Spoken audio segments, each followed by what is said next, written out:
소돔을 위한 기도라고 하는 제목으로 창세기 18장 20절에서 33절 말씀 함께 나누기 원합니다. 20절, 여호와께서 또 이르시되 소돔과 고모라에 대한 부르짖음이 크고 그 죄악이 심히 무거우니 내가 이제 내려가서 그 모든 행한 것이 과연 내게 들린 부르짖음과 같은지 그렇지 않은지 내가 보고 알려 하노라. 소돔과 고모라에 대한 부르짖음이 크다고 그래요. 이 소돔과 고모라에 대한 부르짖음이 큰 이유는 뭘까요? 바로 소돔과 고모라의 죄악 때문에 그렇죠. 땅에 피가 흘려지고 나면 하늘을 향해서 부르짖습니다. 부르짖음이 하늘에 닿아서 징벌이 내려지고 심판이 내려지는 이런 결과를 초래한다는 겁니다. 21절에 보시면 내가 내려간다 이 말은 헤브론 산지에서부터 소돔과 고모라 땅까지 내려가겠다 이 말이거든요. 헤브론 산지는 산에 있고 소돔과 고모라는 골짜기 쪽이 있잖아요. 사해바다 바로 옆에 있기 때문에 내려가고 있는 겁니다. 그런데 거기에 내려가서 하나님께서 들으신 내용과 그들이 행한 것이 같은지를 보겠다는 거예요. 이거는 하나님이 그들이 행한 내용을 모르기 때문에 가서 직접 보겠다는 얘기가 아니죠. 그들이 하는 행동을 모두 알고 있지만 신인 동영론적인 입장에서 설명을 한다고 그랬어요. 그래서 면밀하게 살펴보지 않고 어떻게 심판을 할 수 있습니까? 라고 하는 항변을 모두 하나님께서 막아버리시는 그런 역할을 하고 있는 겁니다. 심판을 하기 전에 모든 그 행동들을 다 면밀히 살펴봤고 그 행동이 심판을 내리기에 타당하기 때문에 심판을 주는 그런 하나님이다라고 하는 것을 하나님께서 가르쳐 주시고자 이렇게 행하고 계신다는 거죠. 그런데 이 말은 달리 말하면 어떤 말이 되냐면 마지막 기회를 주겠다라고 하는 말로 될 수가 있다면 마지막 트라이얼을 하겠다 이 말이잖아요.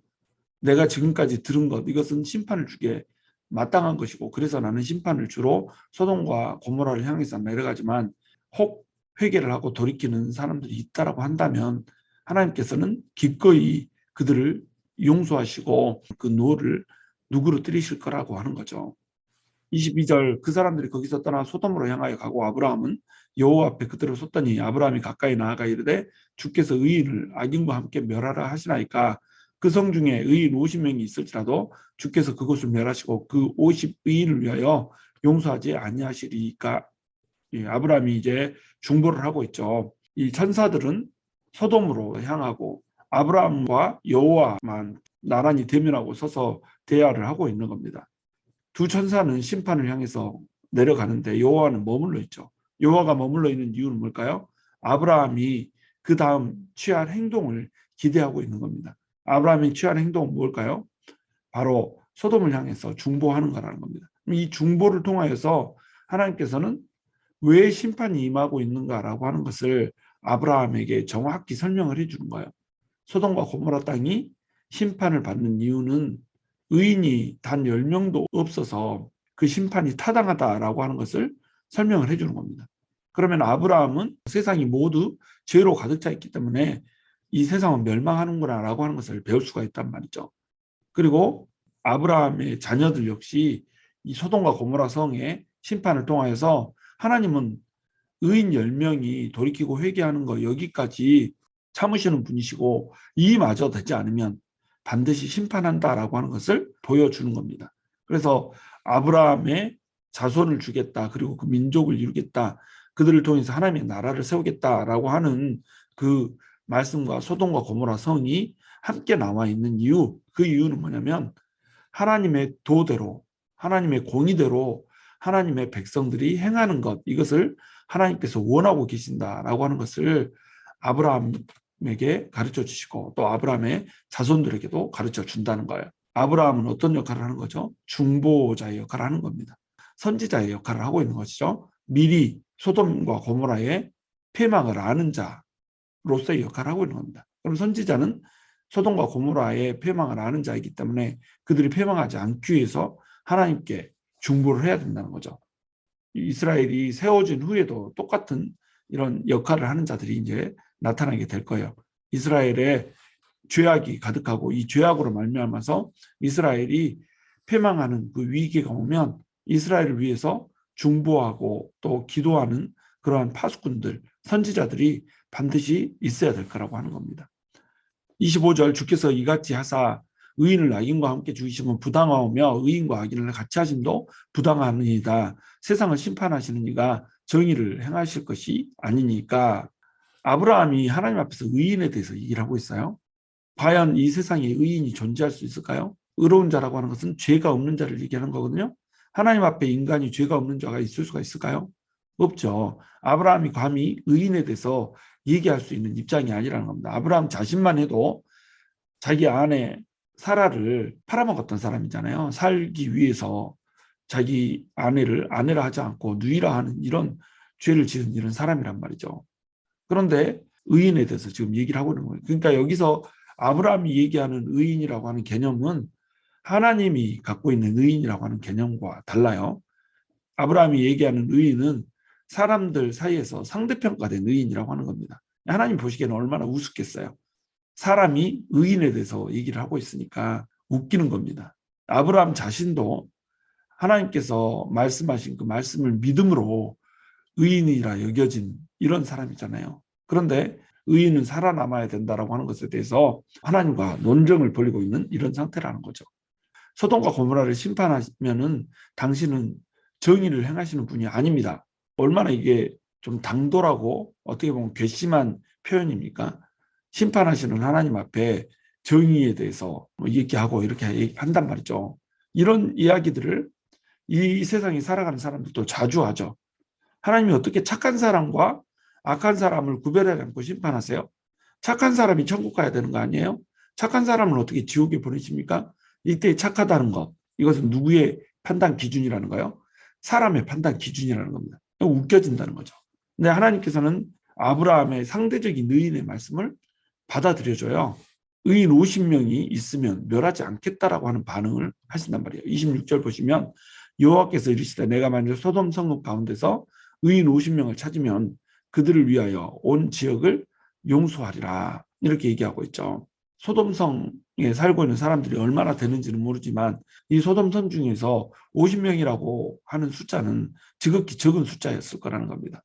바로 이 지극히 적은 숫자 50명 요 숫자만 의인이라고 한다면 하나님께서는 멸하지 않겠다라고 얘기를 하는 거예요. 이때 의인은 어떤 의인이에요? 완벽한 의인이 아니에요. 이 의인은 상대적인 의인을 얘기하는 거죠. 그러면서 동시에 이 의인은 하나님께 회개하고 돌이킨 사람들을 의미할 수 있다는 겁니다. 지금 이 소돔과 고모라는 하나님께서 심판하시기로 결정을 하셨어요. 그러나 이 성에 들어갈 때에 이 성의 사람들이 심판의 기운을 감지하고 만약에 50명이 회개해서 돌이킨다고 한다면 하나님께서는 이 심판을 거두어 가실 거예요. 회개한 자, 죄를 하나님께 뉘우치고 돌아온 자는 의인이 되는 겁니다. 왜? 죄를 용서받았기 때문에. 하나님께서는 죄를 회개하면 그것을 용서해 주시거든요. 지금까지 지은 죄들을 전부 씻어준단 말이에요. 그러면 죄가 씻어졌기 때문에 의인이 된다는 거죠.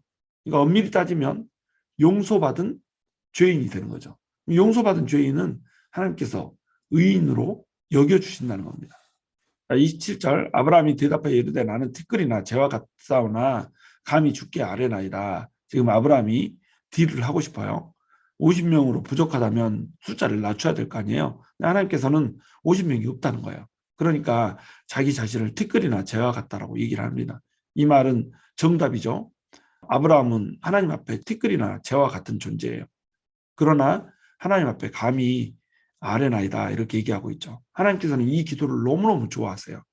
티끌이나 재가 감히 하나님 앞에 어떻게 아뢰일 수가 있어요?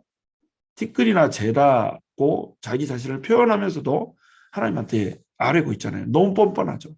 하나님 앞에 자기가 티끌이나 재 같으면 감히 어떻게 하나님한테 얘기할 수 있어요? 얘기하면 안 되죠. 그런데 얘기를 하고 있단 말이에요. 그리고 하나님이 이 얘기를 듣고 있다는 겁니다. 하나님께서 가장 기뻐하시는 기도 중에 하나가 바로 이 기도예요.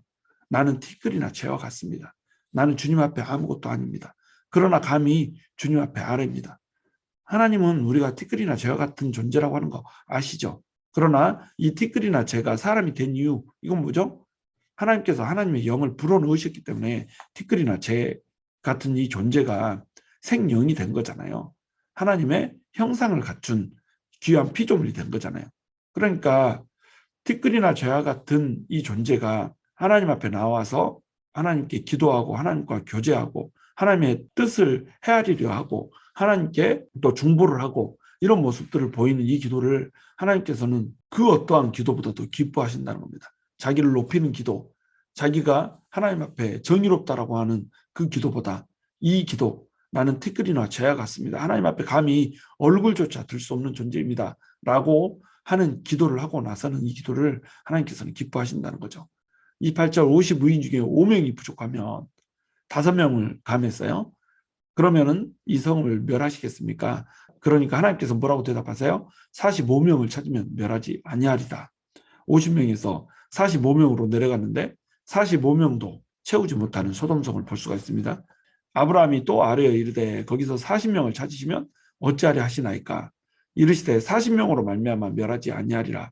아브라함이 이르되 내 주여 노하지 마시옵고 말씀하게 하옵소서. 거기서 30명을 찾으시면 어찌하려 하시나이까? 이르시되 내가 거기서 30명을 찾으면 그리하지 아니하리라. 아브라함이 또 이르되 내가 감히 내 주께 아뢰나이다. 거기서 20명을 찾으시면 어찌하려 하시나이까? 이르시되 내가 20명으로 말미암아 그리하지 아니하리라. 아브라함이 또 이르되 주는 노하지 마옵소서. 내가 이번만 더 아뢰리다. 거기서 10명을 찾으시면 어찌하려 하시나이까? 이르시되 내가 10명으로 말미암아 멸하지 아니하리라. 자, 50명에서 5명을 깎았어요. 45명이 됐어요. 또 5명을 깎죠. 40명으로 깎았어요. 5명씩 내려가다가 하나님 앞에 면목이 없는 겁니다. 계속 하나님한테 이게 딴지를 걸어야 되잖아요. 그러면 안 됩니다. 망하게 하면 안 됩니다. 이러니까 10명으로 뚝 깎죠. 2번을 5명을 깎아서 45명, 40명으로 가다가 30명, 20명, 10명까지 3명 더 이제 깎아요. 그래서 하나님께 6번을 청원하는데 5번을 깎아서 하나님께 지금 딜을 하고 있는 아브라함의 모습을 볼 수가 있는 겁니다. 자, 10명을 찾으면 어떻게 하시겠습니까? 그러니까 내가 그 10명으로 말미암아서도 멸하지 아니하리라 이렇게 말씀하고 계시는 거예요. 소돔과 고모라의 죄악은 의인 10명이 존재하지 않는 상태라는 거예요. 33절에 여호와께서 아브라함과 말씀을 마치시고 가시니 아브라함도 자기 것으로 돌아갔더라. 여기서도 물론 아브라함이 1명까지도 내려갈 수 있겠죠. 1명을 찾으시면 어떻게 하시겠습니까?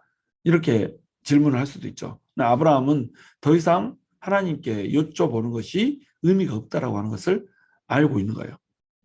하나님이 단호하게 소돔과 고모라에 대해서 면밀히 살피셨고 소돔과 고모라는 이제 심판의 목전에 있는 그러한 존재라고 하는 것을 아브라함이 이제 알게 된 겁니다. 그래서 자기 곳으로 돌아간 거죠. 하나님께서도 이제 호련히 사라지고 계시지 않고 아브라함도 자기 곳으로 돌아갔다. 그래서 이제 소돔과 고모라는 심판을 목전에 두고 있고 심판을 받게 될 것이다 라고 하는 것을 우리가 알 수가 있는 겁니다. 여러분 이제 오늘 본문을 통해서 우리는 뭘 배울 수가 있을까요? 하나님께서는 면밀히 우리의 행동을 살피시는 분이라는 겁니다. 하나님께서는 우리의 죄악들을 다 살피고 계시고 우리의 죄악이 하늘에 사무치게 되면 하늘에 쌓이게 되면 그것에 대해서 반드시 하나님께서는 심판을 하신다는 거예요. 그런데 하나님께서는 심판을 하실 때도 바로 심판하지 아니하시고 그 심판할 장소로 강림하신다는 겁니다. 강림하시는 이유는 그 사람들의 죄악이 하늘에서 봤을 때 잘 안 보였기 때문에 강림하시는 것이 아니에요. 그 사람들이 돌이킬 수 있는 마지막 기회를 주는 겁니다. 회개할 수 있는 마지막 기회를 주는 거예요. 하나님께서는 이 땅에 살고 있는 그 어떤 사람도 의로운 사람이 없다라고 말씀하세요. 그런데 하나님께서는 이 의를 평가를 할 때 죄를 회개하고 돌이킨 사람을 의인이라고 평가를 해버리신다는 겁니다. 죄를 씻음받은 사람을 의인이라고 여기신다는 거예요. 그러니까 마지막 트라이얼이 되는 거예요. 한 번 딱 내려오셨는데 이게 사람이 어떻게 자기가 쌓았던 죄악들을 전복시킬 수가 있겠어요? 죄악은 그대로 있는데 이 죄악을 씻어야 될 거 아니에요. 죄악을 씻는 방법은 뭔가요? 회개밖에 없다는 거죠. 그 기회를 하나님께서는 주시는 분이시라는 거예요.